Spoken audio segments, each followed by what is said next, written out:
Hello everyone, I'm Autobot Sonic the Telltale Gamer, bringing the latest in Telltale games, Transformers, and more.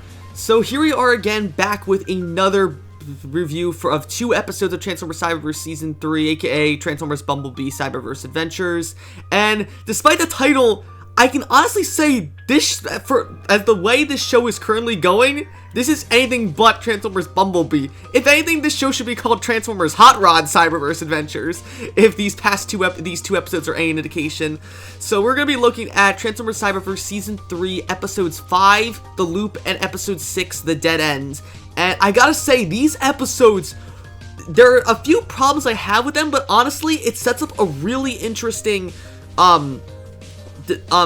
conflict that's going to be presumably going on for the remainder of the season. And to see Hot Rod presumably become the new main character of Cyberverse, I'm really interested in that, and seeing like how this new Hot Rod compares to how we've seen him back in Season 2 and earlier on this season with the first 4 episodes of Season 3.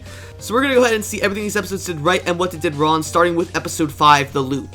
Now, before we start this, I gotta start things by saying that I have never seen a Matrix movie completely in my entire life. I've maybe seen bits and pieces of The Matrix 3, and I've seen like a few clips online of Matrix 1, Matrix 2, and even Matrix 4 that just came out last month, but I've never seen a Matrix movie to completion. Yet, all I can think of when I see this plot for these episodes of Cyberverse is literally like The Matrix mixed with Fortnite, mixed with 12 minutes if anyone's ever played that game. Because I played through 12 minutes, and I might be doing a Let's Play of that because I have it recorded. I'm just not sure if it will make a good video or not.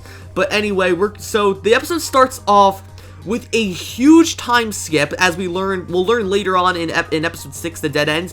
That has been a huge time skip since the events of Episodes 1 through 4 of this season. So we see Hot Rod and Clobber going through a war-torn Cybertron, which seemingly is as dead as it was back before all the Autobots got there at the start of Episode 1.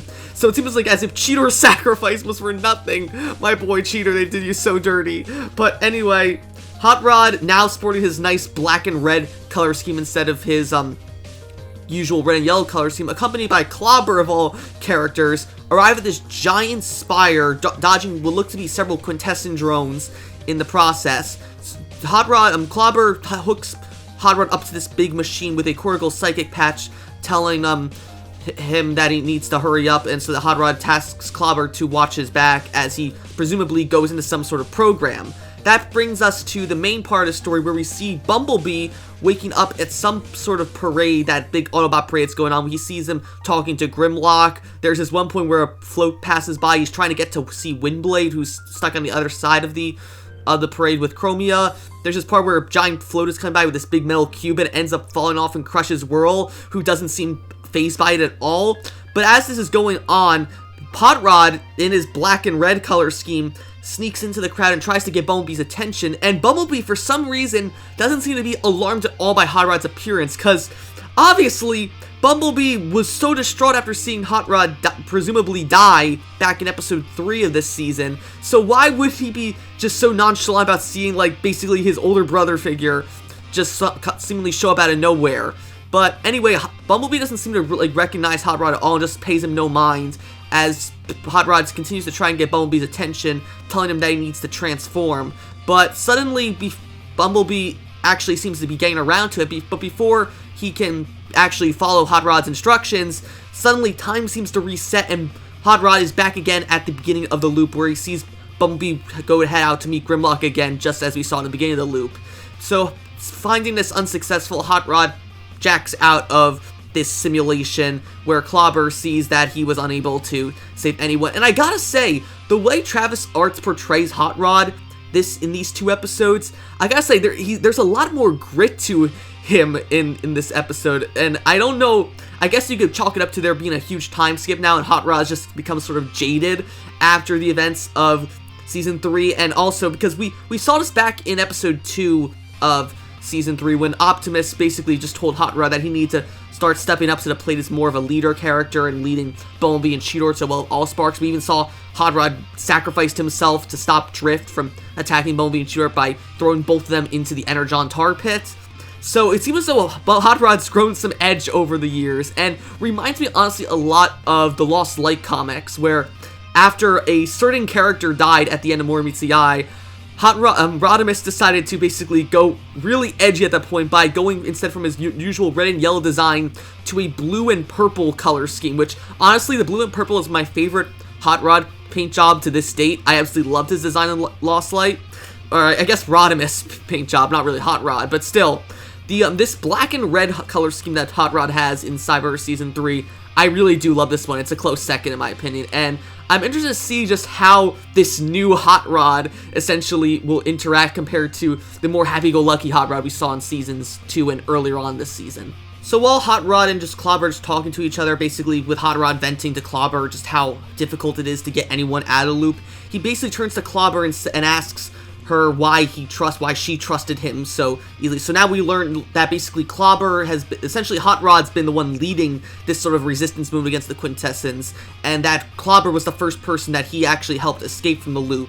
So Clobber just said that she just really easily listens to anyone, so Hot Rod told her to transform and she did just that. So while Hot Rod just kind of makes fun of Clobber for how gullible she is, they suddenly get detected by a few Quintesson drones. And so we get this nice little chase sequence with Hot Rod and Clobber running away from the Quintesson drones, and this takes up most of the episode, but it does give us some nice set pieces that I am quite fond of it. It's nice to see just how Cyberverse do something that's pretty but also really dark and scary at the same time. We've had a lot of pretty environments that Cyberverse has done in the past, specifically in early Season 1 and then late Season 2, specifically with the ones that come to my mind are the episodes Wiped Out and Ghost Town, the little backgrounds that Bumblebee, Hot Rod, and Cheetor did when they were solar surfing, and then just the planet that Croatan was on. The designs were absolutely beautiful, and the same can be said for this one, where I just absolutely love the design of the Quintesson covered Cybertron and all the different red and black like tentacles that are just crawling out of every single building. It creates a really bleak and dark picture, but also oddly beautiful in a way. But anyway, Hot Rod and Clobber basically end up splitting up for a while, where Clobber ends up getting captured. Hot Rod saves her before she can be taken away by the drones and manages to, with the help of her, destroy them. As they're making their way back, they end up heading back to a building in Iacon, where they're greeted by Perceptor, who still doesn't have his eyes repaired, which really confuses me, considering that if this takes place presumably several years after the events of the last 4 episodes, as we'll find out later in episode 6, how come Perceptor still hasn't gotten his eyes repairs yet? Unless they're going to reveal at some point that the Quintesson invasion happened presumably immediately after the war for Cybertron ended, and just the Quintessons came and just sacked everyone. But I don't know, because according to just stuff I've read about it, the show will never explains how or when the Quintessons took over Cybertron. They just came out of nowhere and just took everything over, which I'm not the biggest fan of. I would like some sort of explanation for that in the show, but I'll take what I can get. But anyway, as they're all basically reuniting at this little base, Perceptor notices that even though he's blind, he can still tell that Hot Rod was unable to save anyone from the loop, considering that he could still hear Hot Rod and Clobber's distinct footsteps, and basically then comes up with a shocking discovery where he basically pulls up a hologram of Clobber with her current spark level, and then compares it to how she was when she was first pulled out of the loop by Hot Rod, noticing that the longer a Cybertronian stays in the loop, their spark will slowly get weaker and weaker to the point where they basically get the whole spark sucked out. So basically, Perceptor warns Hot Rod and Clobber they need to hurry up and get all the Autobots and Decepticons out of the loop before they're all killed by basically having their sparks drained out through the loop. So that's it for Cyberverse Season 3, Episode 5, The Loop. Honestly, with this episode, it does give us some nice little cool set pieces with Hot Rod and Clobber running away from all the drones. I really actually dig Hot Rod's more darker persona and paint job, and want to know more about how he became so jaded, which hopefully we do learn a bit more of in the next episode, Episode 6, but I do hope we get more expanded on later on this season. And I do like him, but I will say there's not a lot that happens in this episode. It's just mostly Hot Rod and Clobber running away from the drones, and we do know that Perceptor is also involved in this basically anti-Quintesson resistance, but again, just nothing really happens in episodes. So I'm going to give episode 5, The Loop, a 7 out of 10. Definitely entertaining, but just not a lot happens to keep me interested. But luckily, episode 6, The Dead End, does do a lot of better job than keeping me interested. So we're going to go ahead and see everything that episode did right and what it did wrong. So now we're on to Cyberverse Season 3, Episode 6, The Dead End, which is, of course, named after the main character of this episode, Dead End. Now, if you might remember, we did actually see Dead End earlier on this season. We saw him a little bit in Episode 2 of this season, where he was fighting a few Autobots during the big war for Cybertron outside the Iacon Well of Allsparks. And then he, of course, is actually in the intro of Season 3 alongside Optimus, Megatron, Hot Rod, and Clobber. He's the Decepticon we saw on the far left under Optimus and Clobber, actually. So, was it Optimus or Megatron? I'm pretty sure it was Megatron, actually. That makes more sense. But anyway, so this episode actually starts basically the exact same way Episode 5 did, with another parade. This time, though, it's a very Decepticon-oriented parade, as we see basically Lockdown take the place of Bumblebee. We see, Clobber take the place of Grimlock. We see Skybite take the place of Whirl as being crushed by the giant metal cube that falls off the parade float. We see Megatron take the place of Optimus on the front of the parade. But this is all interrupted, though, when Clobber reaches Lockdown and starts beating him up for no reason, basically trying to convince him to transform. And while this is happening, I totally messed this up. It's not Clobber takes the place of Grimlock, it's Dead End actually who takes the place of Grimlock. But Dead End, though, just is not having that. He is absolutely like a total Debbie Downer this whole time, saying how he hates Party. Reminds me a lot actually of animated Prowl and basically Raven from Teen Titans. He reminds me a lot of both those characters. And so Dead End's just not feeling the party and parade at all. But when he starts seeing Clobber beat up Lockdown in an effort to try and convince him to transform and break out of the loop, Dead End is more interested in following that. So Dead End just tries to listen in, just not garner too much attention. So Clobber keeps trying to get Lockdown to transform. Lockdown doesn't answer her, basically saying that he wants to do the parade instead. So instead, eventually Clobber decides to give up and just jacks out of the loop, similarly to how Hot Rod did with Bumblebee back at the start of last episode. But Dead End, however, does take Clobber's advice and instead decides to transform. And when he does that, we suddenly cut to outside the loop in this big holding facility where several Autobots and Decepticons are being held out, and we see Dead End was hooked up to this big, kind of reminds me of like the little brain control helmets. If you ever played Inside, it kind of reminds me of those.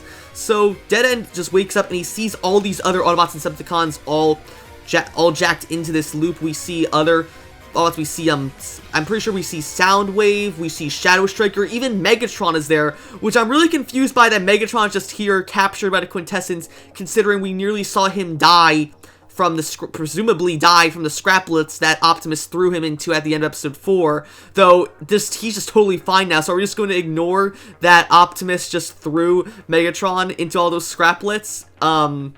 But whatever. While Dead End's exploring all this, we cut back to Clobber, who is with Hot Rod outside in the loop area where the two of them were at the start of last episode, with Clobber basically venting to Hot Rod now about being unable to break out Lockdown from the loop, similar to how Hot Rod was unable to break out Bumblebee. But while they're doing that, just venting to each other, Hot Rod gets a call from Perceptor, who tells him that there's another cortical psychic patch nearby in what remains of Shockwave's lab, and if they can get that cortical psychic patch, they'll both be able to enter the loop together, and therefore perhaps make it easier to convince Autobots and Decepticons to break out of the loop. So Hot Rod and Clobber decide to go and head out to that lab to go ahead and try and find that cortical psychic patch, while we cut back to Dead End, who is just totally in shock by seeing all these Autobots and Decepticons captured by the Quintessons. And I gotta say, I'm absolutely in love with Dead End's voice actor. He is voiced by Xavier Paul Cadeau,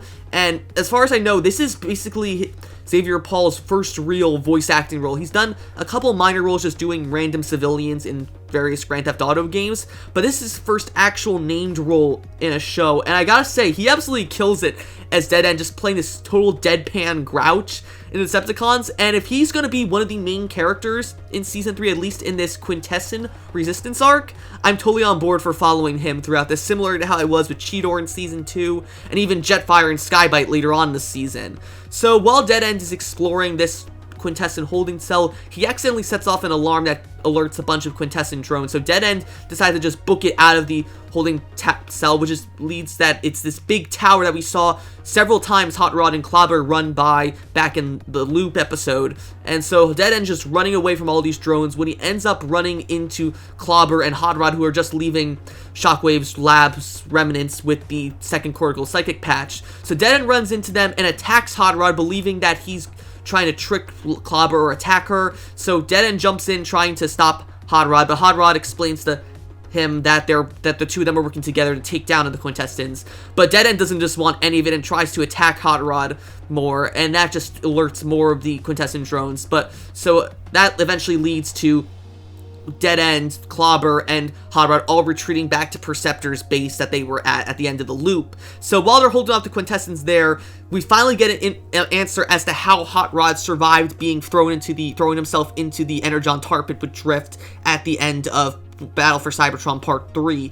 And we basically see that Hot Rod has been gone for a very, very long time. As I said before, the time jump between episodes 4 and 5 of Cyberverse Season 3 is presumably several years after the events of Battle for Cybertron Part 4. So we basically see a flashback of Hot Rod battling Drift, throwing him and himself into the Energon tar pit, presumably killing Drift in the process. So Hot Rod has been stuck there for years as we see time lapse and the Energon tar pit hardens and just eventually just becomes totally solid. And Hot Rod states that he managed to eventually though survive and pull himself out of tar. As you see him, he punches out of it and is totally covered in his new black paint job. As I called, he got that paint job from staying in the tar over several tens, maybe even hundreds of years.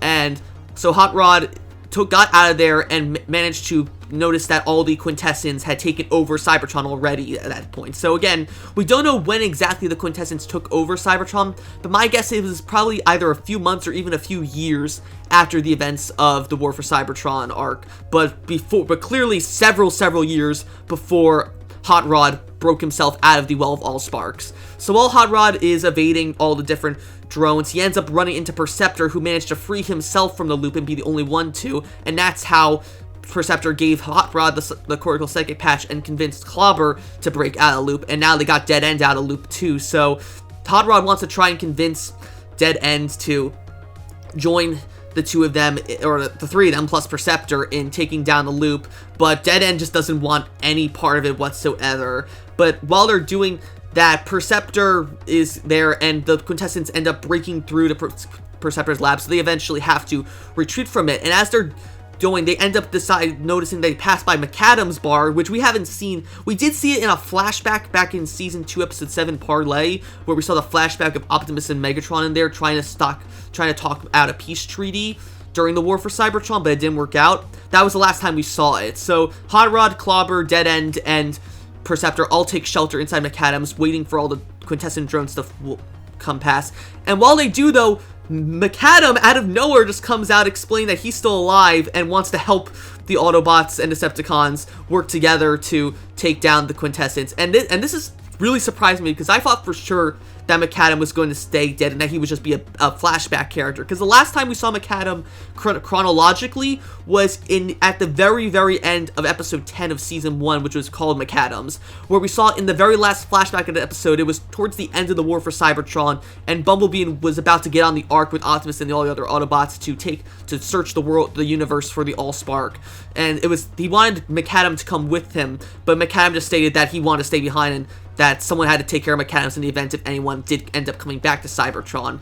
So it turns out McAdam's just been surviving on Cybertron this entire time, which is really interesting considering that it would make sense that Hot Rod wouldn't know that McAdam's alive, but considering that I'm sure Perceptor, Clobber, and Dead End had all been in Cybertron for quite a while before the Quintessons probably took over, did no one just bother going to McAdam's during the time and just checking to see if McAdam was still alive, or just go see if they could just fix the bar up in the first place? I don't know, but it ends with presumably McAdam joining the Resistance against the Quintessons, and I'm really interested to see where it goes from here. And so that was my review of Transformers Cyberverse Season 3, Episode 5, The Loop, and Episode 6, The Dead End. If I had to rate these episodes, as I said before, I gave Episode 5, The Loop, a 7 out of 10, but Episode 6, The Dead End, I would definitely give probably a 9 or maybe an 8.75 out of 10.